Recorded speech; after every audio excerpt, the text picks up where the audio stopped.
На линк ја имаме колешката Ирена Спировска. Добро утро, Ирена. Добро утро, Оле, поздрав до тебе, поздрав до сите гледачи на нашата утринска програма. Еве ќе продолжиме со уште една имаме интересен тема настан и содржина од областа на културата. Така, звездено арпежо со врвната харфистка Анлин Ленардс. И моето прашање до гостинот, често зад харфата се кријат многу техники, многу емоции, па што ќе биде на денешниот настан најпредизвикувачко за уметничката?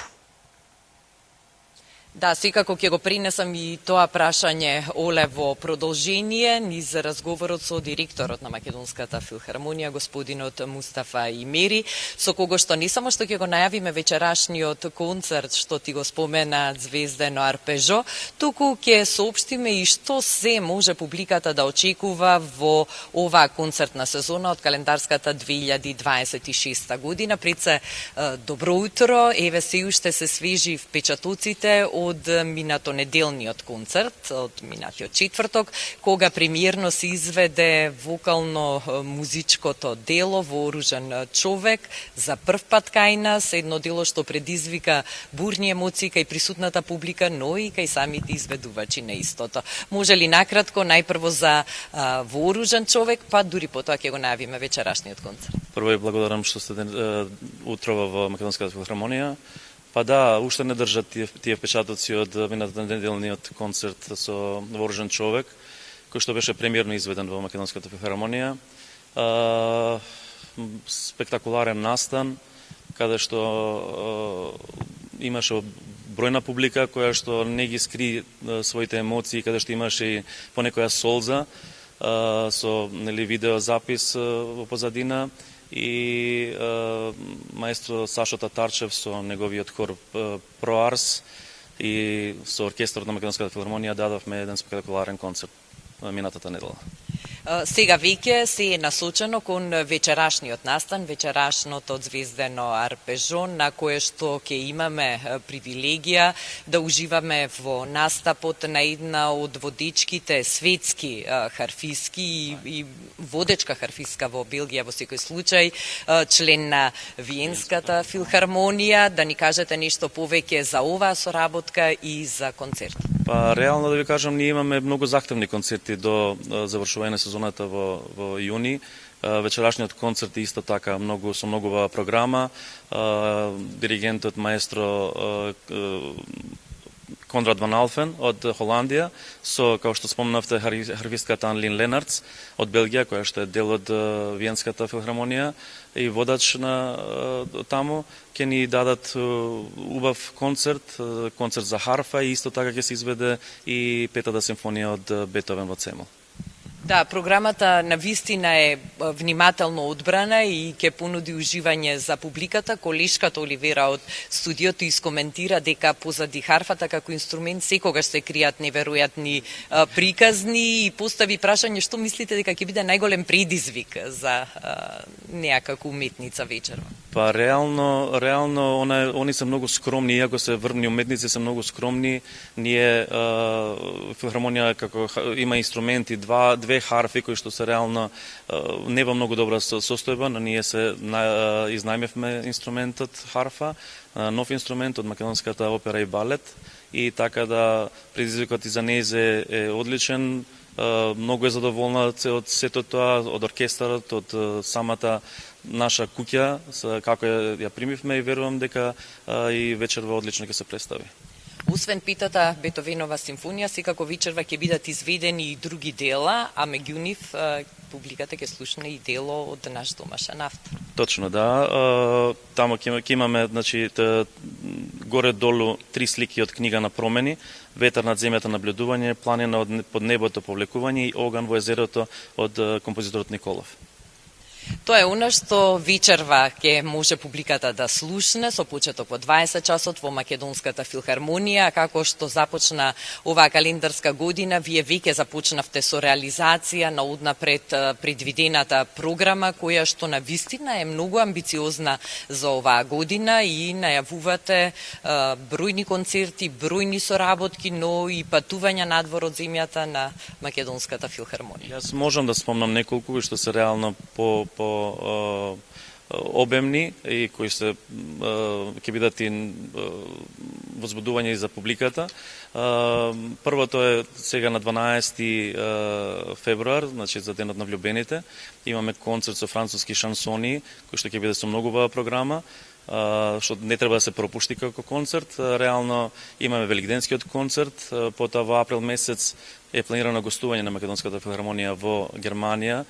Претходно ќе се одржи концертот во нашата установа тука и потоа патуваме за Германија, каде на 18 и 19 април гостуваме во Бон, во Бетовен салата и потоа на 19 во Оберхаузен.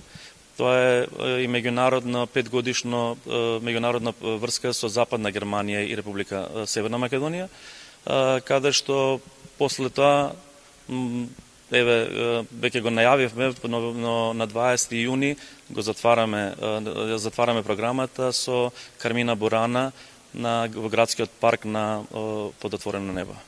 Тоа значи дека на вистина се работи под полна пареа, дека се користат максимално капацитетите на Македонската филхармонија и дека тука на вистина се посветува многу внимание, многу трпение и многу ентузијазам во подготовката на секој концерт. Точно, многу се захтевни, многу луѓе се инволвирани во сите овие настани. Еве за Кармина Бурана, знаете, минатата година ние бевме во Софија, бевме во Солун со Грчката филхармонија, каде што заеднички ги направивме таму и редно беше и ние као домаќини да го одржиме тој концерт и решивме да биде токму на 20 јуни во градскиот парк, за да можат сите љубители на музиката и класичната музика да дојдат и да го видат тоа грандиозно дело Кармина Бурана. Бидејќи многу често имаме можност да гледаме уметници од светски ранг како гости и дел од концертите и програмата на Македонската филхармонија, што за вас како филхармонија значи ваквите соработки и негувањето на ваквите релации со светски уметници? Што значи? Тоа е, може да кажам, и единствената должност на ова установа да ја култивира сериозната музика, да ги носи можеби најдобрите уметници што се во моментот популарни во светот и во Европа. Реално буџетите наши се да не кажам мали, но све е отидено во цените во нагорна линија, така да многу е тешко да се стигне и до најврвните уметници, но секогаш бидејќи Македонската филхармонија имала пријатели, тие пријатели се верни на оваа установа и секогаш се подготвени да дојдат и да одржат убав концерт за македонската публика. Да го заокружиме разговорот повторно, ставајќи го акцентот на вечерашниот концерт Звездено арпежо, дали се уште има билети и каде сите оние што ќе сакаат во живо да го проследат вечерашниот концерт може да си купат, освен на билетарницата на Македонска филхармонија секако. Па да, секако ние и онлайн ги продаваме картите за сите концерти. Има уште карти, верувам дека поточно денеска ќе видиме после овој разговор да видиме каква е ситуацијата за публиката. Верувам дека ќе има публика како и прошлиот концерт и пред тој и дека ќе уживаат во вечерниот концерт. Јас ви посакувам успешна реализација на вечерашното Звездено арпежо, но и на сите предстојни концерти во оваа календарска година на Македонската филхармонија, да уживаме во вашето концертирање и да не представувате во најубаво светло и кога одите и кога настапувате надвор од земја. Ви благодарам многу и благодарам многу за вашата поддршка како телевизија што ја давате за Македонската филхармонија, за сите настани кои што се актуелни, што ги најавувате за вашата публика, уствари за нашата публика, и ви благодарам уште еднашка за поканата на вашата емисија. Благодарам и јас, впрочем нас ние не само големо задоволство, туку и должност и обврска да ја поддржуваме културата и особено незиното височество, класичната музика. Звездено арпежо вечерва во Македонската филхармонија со почеток во 20 часот за сите вистински љубители на класичната музика. Не ја пропуштајте можноста да бидете дел од вечерашното музичко случување и да уживате во во програмата која што ќе биде изведена. Со ова информација го заокружуваме јавувањето во живо. Секако ви останете и понатаму заедно со нас и со нашата утринска програма. Добро утро, секој утро студио. Благодарам, Ирена. Поздрав и до вас.